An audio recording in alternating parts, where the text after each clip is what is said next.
Ito mga ka-LG, part ng process ito sa pagtatanim ng gulay, yung hardening tinatawag. So binibilad ito para sa ganon is tumigibay, para pag transplant natin sa bukid hindi siya magkakaroon ng transplant shock na matindi. Although mayroon, hindi maiwasan yon, pero mas maganda kung bibilad natin.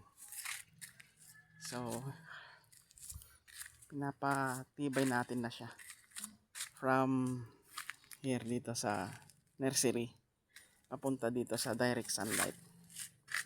At ito, tibay na.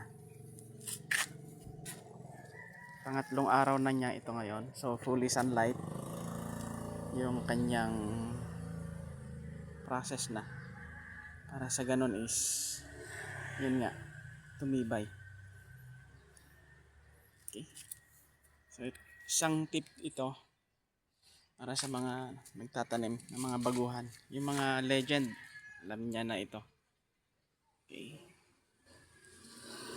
So at least 5 days na nakaganito para matibay siya.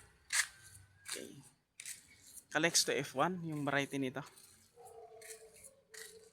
1 month. Happy farming!